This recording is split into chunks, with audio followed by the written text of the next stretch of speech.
तो गाइस कैसे हैं आप सब लोग 100,000 रीइंकार्नेशंस के एपिसोड 5 के साथ हाजिर हूं। तो लास्ट एपिसोड के एंड पे हमने देखा था फाइनली हमारा लिनजुई वैंगजियान पवेलियन की मास्टर सुजेन से मिलने के लिए के मेन हॉल में पहुंच जाता है, जहां पर वो अपनी चेयर के ऊपर बैठी होती है और हमारा लिनजुई उसके सामने खड़ा होता है। तो सुजेन हमारे लिनजुई से कहती है, तुमने वो टेक्निक जो कि एल्डर जैंग को बताकर यहाँ पर भेजा था वो एक बहुत ही स्पेशल टेक्निक है, उसको रिटर्न रूइन ग्रेट ड्रीम टेक्निक कहा जाता है। एक ऐसी स्पेशल टेक्निक है जिस टेक्निक को जनरेशन टू जनरेशन हमारे वैंगजियान पवेलियन में सिर्फ और सिर्फ एल्डर्स को ही बताया जाता है, फिर सिर्फ और सिर्फ मास्टर को बताया जाता है। अब मुझे ये बताओ कि तुम्हें हमारे सेक्टर की टेक्निक के बारे में कैसे पता चला? तुम्हें इस टेक्निक के बारे में नहीं पता होना चाहिए था। लिनजुई से कहता है, तुम तो यहाँ पर सिर्फ और सिर्फ इस टेक्निक के बारे में बात कर रही हो, मुझे सिर्फ इस टेक्निक के बारे में नहीं पता। मुझे तो तुम्हारी इस ग्रेट टेक्निक के फ्लॉज के बारे में पता है कि इसके अंदर कहाँ कहाँ पर फ्लॉज है। तो सुजेन उसकी बात सुनने के बाद थोड़ा गुस्सा होती है और उसे कहती है, ये वाली टेक्निक्स पिछले 3000 साल से हमारे एंसेस्टर्स हमें आगे पास डाउन करते आ रहे हैं और तुम्हें लगता है कि इसके अंदर कहीं ना कहीं पर फ्लॉज रह गए हैं। ऐसा कैसे हो सकता है? अगर इसके अंदर फ्लॉज होते तो पिछले 3000 साल में कोई ना कोई एल्डर इसको पहचान लेता। तुम्हें इस बारे में कैसे पता चला? मुझे ये बताओ कि तुम्हारी इंटेंशंस क्या है, तुम यहाँ पर किस मकसद से आए हो? साथ ही वो अपने पास से अपनी पावर्स को रिलीज करती है और कुछ स्नेक टाइप के मॉन्स्टर्स के साथ उसके ऊपर अटैक करने के लिए उनको आगे की तरफ भेजती है। सुजेन उसे कहती है, अगर तुम मुझे यहाँ पर ये नहीं बताता कि तुम यहाँ पर किस मकसद से आए हो तो फिर मैं तुम्हारे साथ बिल्कुल भी पोलाइटली बात नहीं करूंगी। जो ये अपने हाथ को ऊपर की तरफ उठाता है, एनर्जी को रिलीज करता है, सामने की तरफ हाथ से एक स्लैश लगाता है, उसके जितने भी स्नेक्स होते हैं वो सारे के सारे वहाँ पर डिस्ट्रॉय हो जाते हैं। हमारा लिनजुई से कहता है, मैं यहाँ पर तुम्हें यही मशवरा दूंगा कि मेरे साथ बहुत ही प्यार से पेश आना। मुझे ये भी पता है कि लास्ट नाइट तुम इसी टेक्निक को मास्टर करने की कोशिश कर रही थी, जिसकी वजह से तुम्हारी बॉडी के अंदर काफी सारे इंटरनल इंजरीज हैं। तुम यहाँ पर अपनी पावर को इस तरह बेतुके इस्तेमाल करती रहोगी, तुम्हारी बॉडी के अंदर इंटरनल इंजरीज जो है वो और भी ज्यादा खराब हो जाएंगी। और अगर यहाँ पर मैं तुम्हारी मदद नहीं करता उन सारी इंजरीज को हील करने के लिए, तो मुझे लगता है कि कम से कम 6 महीने तक तो वो इंजरीज बिल्कुल भी ठीक नहीं होने वाली। ये बात सुनते ही सुजेन भी सोच रही होती है, इस लड़की को कैसे पता चला कि लास्ट नाइट में यहाँ पर प्रैक्टिस कर रही थी? लास्ट नाइट प्रैक्टिस करने के बाद ही मुझे बॉडी के अंदर काफी सारी इंजरीज हुई थी। मैं सुप्रीम टेक्निक को मास्टर करने की कोशिश कर रही थी, लेकिन मैं उस टेक्निक को मास्टर नहीं कर पाई। लेकिन एक और बात यह है कि मैं तो उस वक्त अपने फॉरबिडन एरिया में थी, अपने सुप्रीम क्लियर पॉन्ड में, जहाँ पर जाना तीसरे बंदे के लिए बिल्कुल भी वंशित है, जहाँ पर तीसरा बंदा बिल्कुल भी नहीं जा सकता, यानी कि वहाँ पर सिर्फ और सिर्फ मास्टर्स जा सकते हैं। लेकिन इस लड़के को ना सिर्फ इतना पता है कि मैं लास्ट नाइट क्लियर पॉन्ड के अंदर बैठकर इस टेक्निक को मास्टर कर रही थी, बल्कि इसको ये भी पता है कि उसकी वजह से मेरी बॉडी के अंदर इंटरनल इंजरीज है। इस लड़के को इस सब के बारे में कैसे पता हो सकता है? ये लड़का है कौन, मुझे समझ नहीं आ रही। लिनजुई से कहता है, मुझे पता है कि तुम इस वक्त क्या सोच रही होगी, लेकिन मुझे नहीं लगता कि तुम्हें ज्यादातर इस बारे में सोचना चाहिए, क्योंकि यहाँ पर इंपॉर्टेंट ये है कि मैं यहाँ पर तुम्हारी मदद करने के लिए आया हूँ। वहाँ से बिल्कुल भी फर्क नहीं पड़ना चाहिए कि मैं कौन हूँ, मैं कहाँ से आया हूँ। इसके साथ ही वो सीढ़ियाँ चढ़ते हुए ऊपर आ जाता है। सीढ़ियाँ चढ़ने के बाद वो ऊपर उसकी चेयर के सामने आकर खड़ा हो जाता है और उसे कहता है, तुम्हें एक बात अपने बारे में बता दूं कि मुझे नीचे खड़े होकर ऊपर देखने की आदत बिल्कुल भी नहीं है। मैं हमेशा लोगों को नीचे झुकाकर देखता हूँ। उसके सामने खड़ा होकर नीचे की तरफ उसकी तरफ देख रहा होता है। वो उसे एक और बात कहता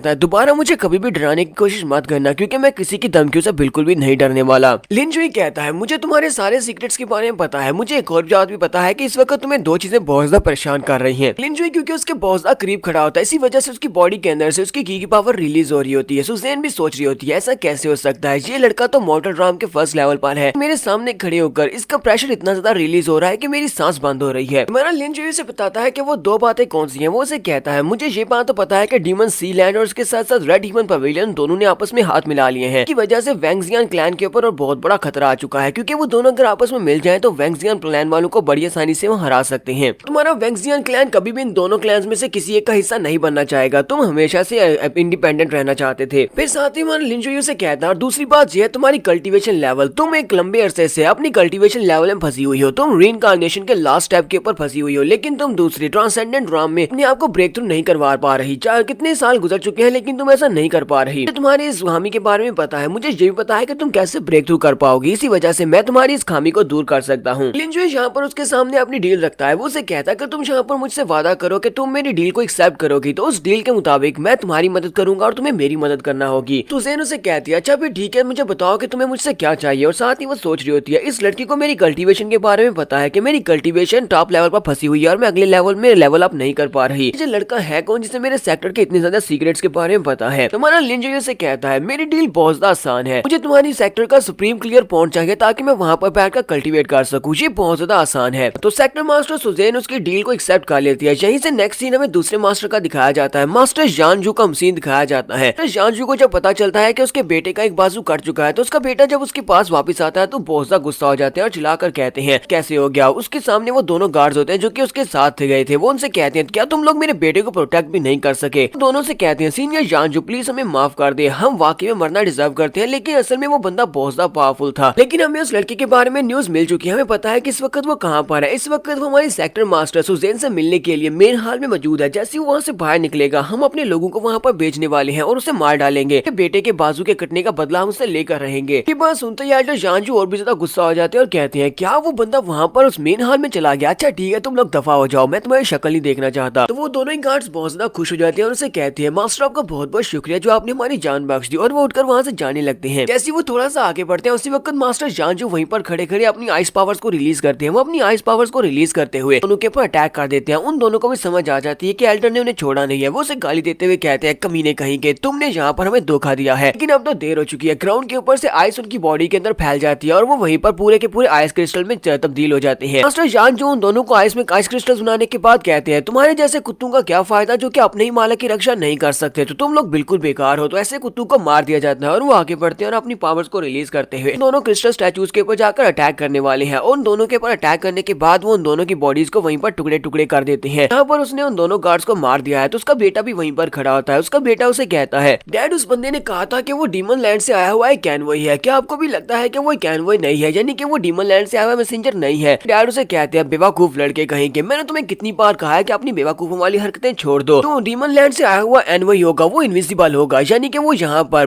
किसी को अपने आप के बारे में बताएगा नहीं कि वो डीमन लैंड से आया हुआ एक एनवॉय है।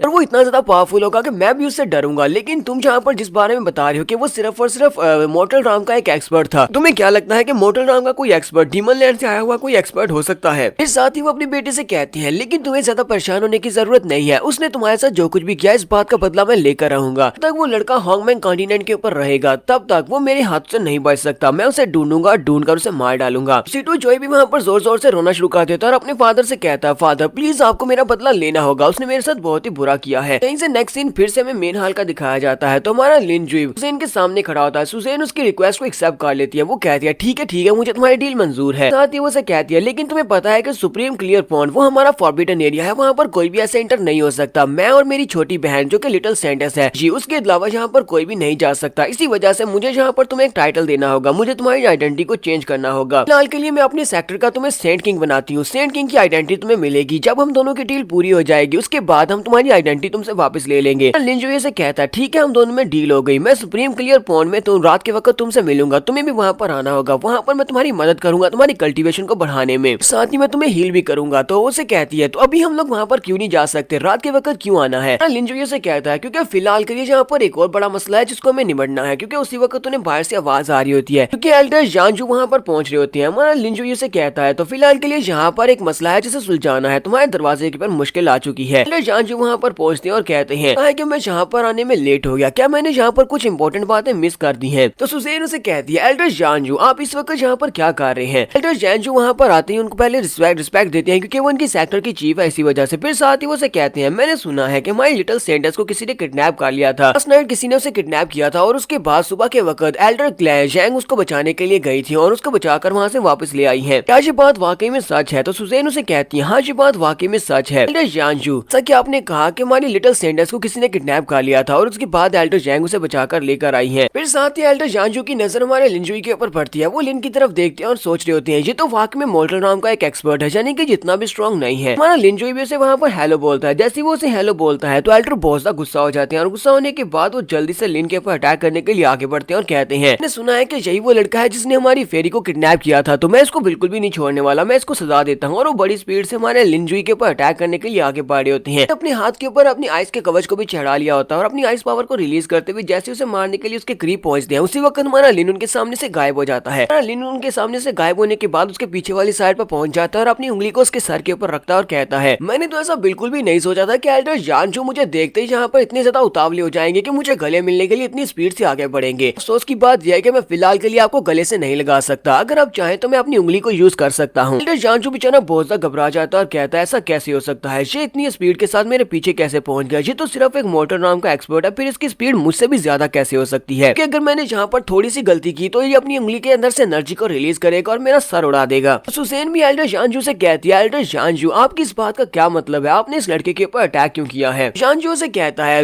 आप यहाँ पर मेरी बात को गलत मत समझना, मैं तो सिर्फ और सिर्फ अपनी सैंडस के लिए सब कुछ कर रहा हूँ। हमारी सैंडस लिटिल फेरी उसका स्टेटस हमारे सेक्टर में बहुत ज्यादा भाई है और मैंने सुना है कि इसी लड़के ने उसे किडनैप किया था, इसी वजह से मैं अपने आप को रोक नहीं पाया। अब यहाँ पर इसको खड़े करके इससे बातें कर रही है। मुझे तो लगा था कि आपने अभी तक इसको पकड़कर जेल में डाल दिया होगा ताकि इसको इंटेरोगेट किया जा सके किसने ये सब कुछ क्यों किया है। तो यहाँ पर हम लोग अपनी एपिसोड 5 का एंड करेंगे और नेक्स्ट एपिसोड में देखेंगे जानजू को किस तरह चीफ यहाँ पर शांत करने वाली है। तो एक्सप्लेनेशन अच्छी लगी हो तो कमेंट करके जरूर बताइएगा। चैनल को सब्सक्राइब कर दे, वीडियो को लाइक और शेयर कर दे। शुक्रिया।